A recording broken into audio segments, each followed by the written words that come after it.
teman-teman, perkenalkan nama saya Desilani. Saya akan mempresentasikan makalah tentang sistem pendukung keputusan menggunakan metode TOPSIS.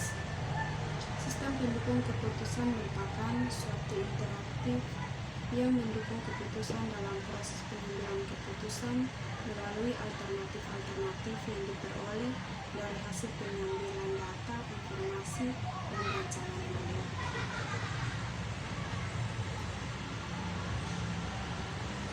Inovasi di dalam bidang ilmu pengetahuan dan teknologi berkembang dengan cepat dan selaras dengan perkembangan karakteristik masyarakat modern yang memiliki mobilitas tinggi, mencari layanan yang fleksibel, serba mudah, memuaskan, dan mengejar efisiensi di segala aspek.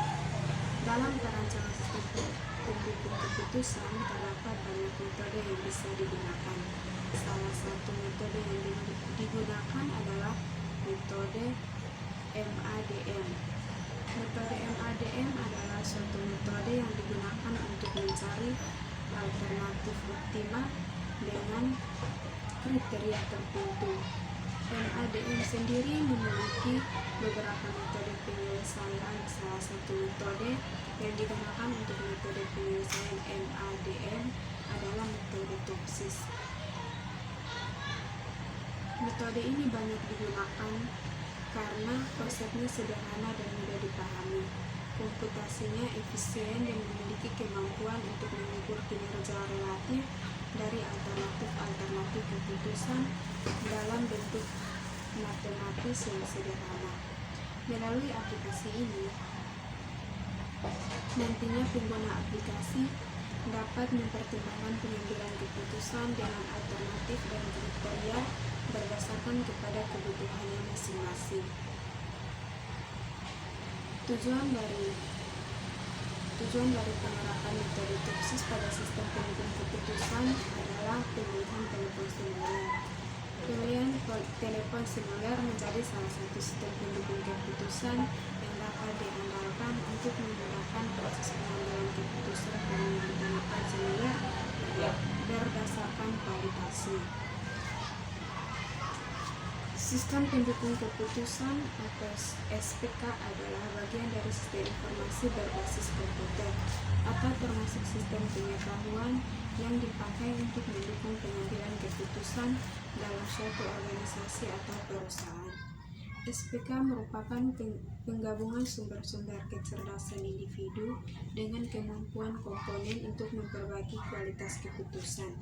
Sistem pendukung keputusan juga merupakan sistem informasi berbasis komputer untuk manajemen pengambilan keputusan yang menangani masalah-masalah semi terstruktur. Tahapan SPK yang pertama mendefinisi masalah, yang kedua pengumpulan data atau elemen informasi yang relevan, yang ketiga pengolahan data menjadi informasi baik dalam bentuk laporan grafik maupun tulisan. Yang keempat, menentukan alternatif solusi bisa dalam presentase.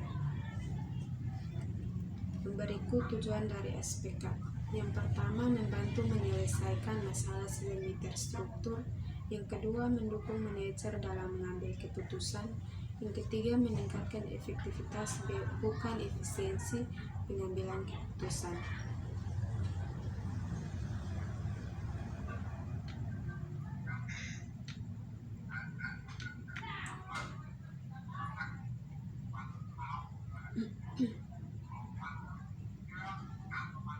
Metode TOPSIS adalah salah satu metode yang digunakan untuk menyelesaikan masalah MADM.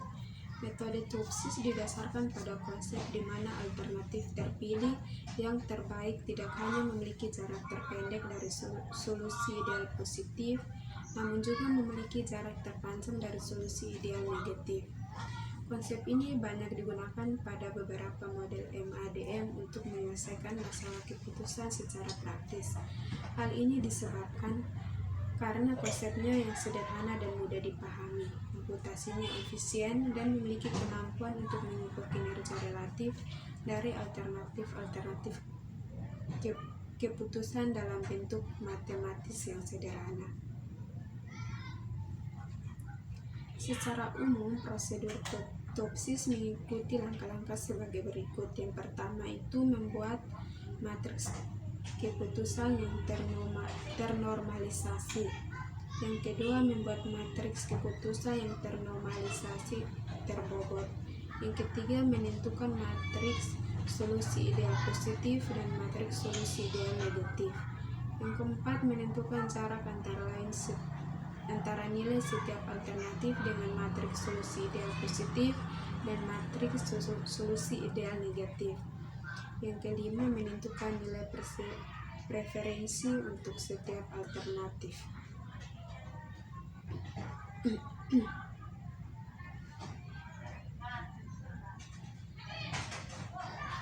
Dari penjelasan saya yang tadi, terdapat beberapa diagram. Yang pertama itu use case. Use case mendeskripsikan fungsi dari sebuah sistem dari perspektif atau sudut pandang pada pengguna sistem.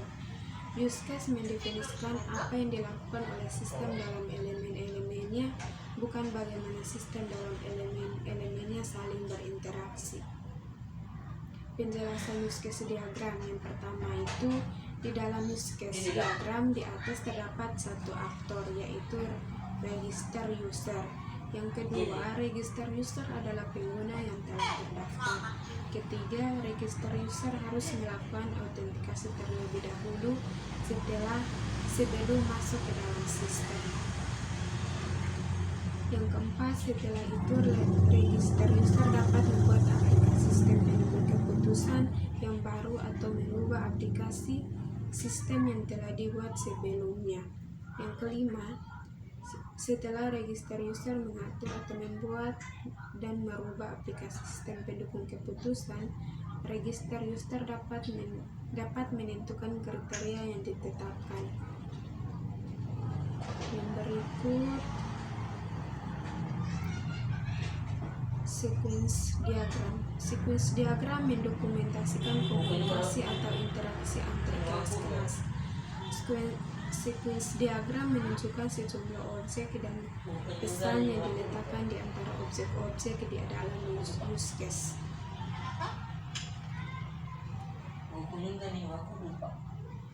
Penjelasan sequence diagram.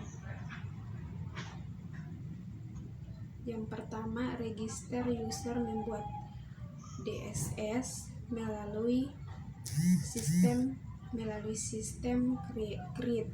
Sistem akan memvalidasi data menggunakan metode DSS app. Yang berikut, register user dapat merubah DSS aplikasi yang telah dibuat melalui edit. Kemudian perubahannya disimpan melalui update. Yang ketiga, register user dapat menghapus DSS aplikasi melalui delete. Yang berikutnya,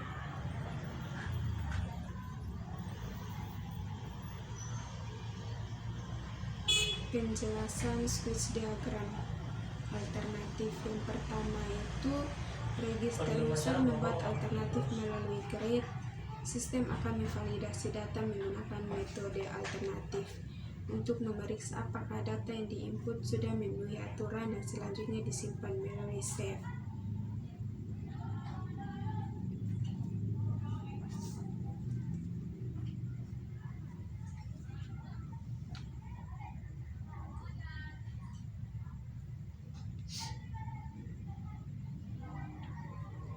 Jadi kesimpulan yang saya ambil yaitu dalam